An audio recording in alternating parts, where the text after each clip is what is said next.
Okay, first we're going to marry up. We've put a piece of poly pipe up through the tube with an adjoining alligator clip. We're just going to lace this through here so we can get it to pull through the tubing. Pretty much we're just putting a dummy lace through it, which gives you the ability to be able to drag it from the other end of the machine. Just fold it over so there's no scratching effect. And we're going to start feeding this into the machine.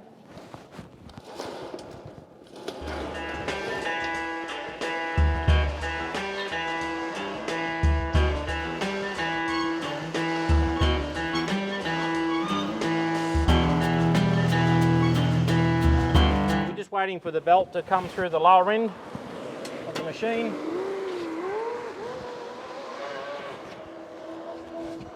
Once we get it through, we take off the poly pipe and reroute it back through the S-pinch drive of the conveyor. Once we've dragged the chevron belting through the tube on the lower end, we bring it around this vulcanised roller. So there's a vulcanised roller at the lower end, one at the top end, and also your drive roller is vulcanised. So now we're back at the top end or the delivery end of the machine. Obviously the hood's not on it. We're going to roll it around this vulcanised roller and thread it back through the undercarriage of the machine.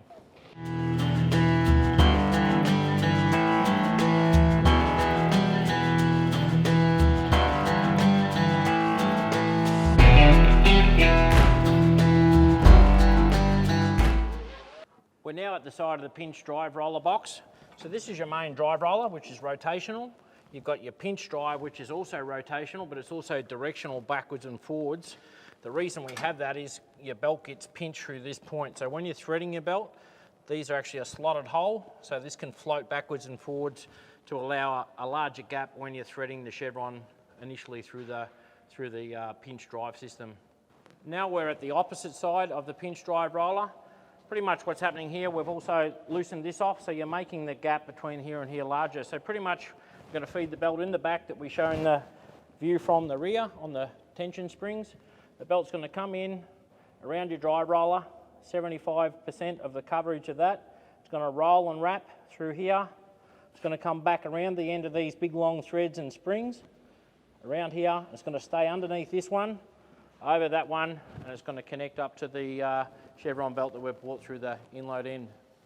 Here's a diagram of your pinch drive roller, what's happening in there. The line comes from, or your belt comes from the rear, comes over the top of your drive roller, around the bottom of your drive roller, and out at 3 o'clock on the drive roller. And we're going to pinch it around, bring it around the overall tensioner, back underneath this idler, and over that idler, then it'll join up back down to the intake end of the conveyor on the bottom side.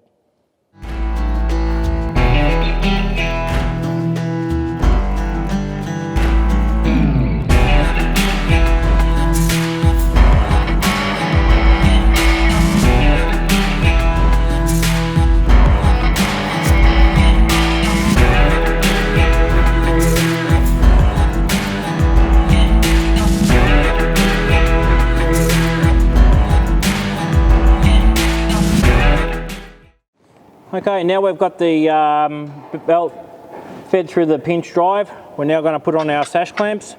Pretty much they're a sash clamp either side of the alligator clip. So they're just 2 bolts, a chain. Make sure your chain's hanging off the bottom side. So this one's going to hang here.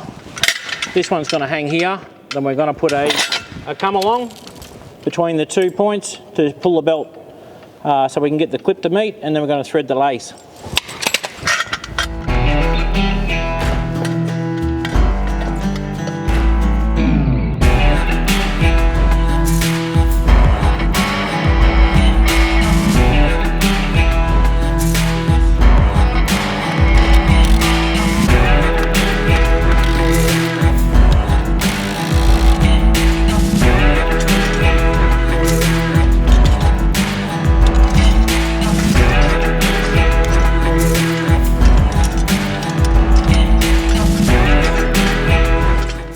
Try and give yourself plenty of room so you can get plenty of adjustment and slack out of the belt.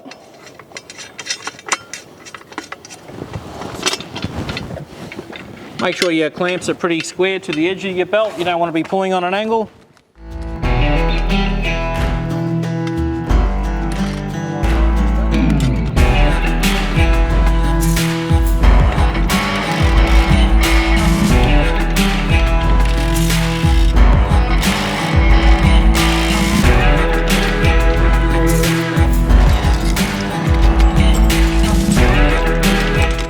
put our come along on here, let it freewheel out.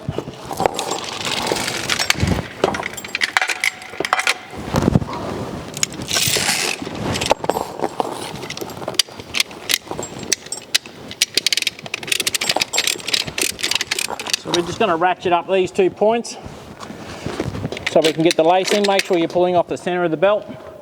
Either side, make sure you're not hung up as you ratchet it.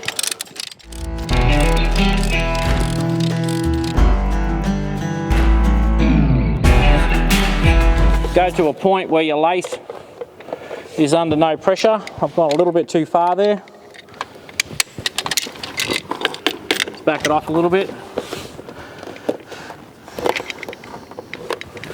And there's your alligator clip, we'll meet up there. Here we have a joining lace. It's pretty much a stainless steel bound lace with a plastic coating. I've already squashed one washer on this end. That ensures that the clip doesn't float in and out of the joint. Before you try and join both, always have a dummy run through each alligator clip. You can see that that goes through freely. Same with this side. Because if you can't get it through there, you'll never get it through 2 surfaces. Align the edge of your belt here and here. Once you get it to go, pretty much just wriggle with it. Make sure you catch all the pivot points on the way through the clip. Hold it flat. Sometimes I turn it or twist it to line up the alligator clip itself. When we replace the clips, we always replace both, because if you do one, it's always just going to let you down. This is obviously a new belt and a new machine, but in a second-hand machine, I'd always suggest replacing both clips. As you can see here, this washer is hard up against the lace. Make sure when you put your opposing washer on that you don't slide it up to the end clip. I always put a bit of a bend on it because your belt does grow prior to putting the washer on. You don't want any tension on them washers on either side. So we're now up to putting the second washer on the exterior of the other side. So it's already got a slight bend in it. We slide it over the lacing. Put a bit of a bend in the centre of your belt to make sure that your clip's not, or your washer's not hard up against your clip. We've bent that washer now to ensure that lace can't come or go. We'll cut off the excess of the lacing back in here, give yourself about 5 to 8 mil, and we'll also clip the corners off the belt so when it goes through your pinch drive, you've got a leading edge.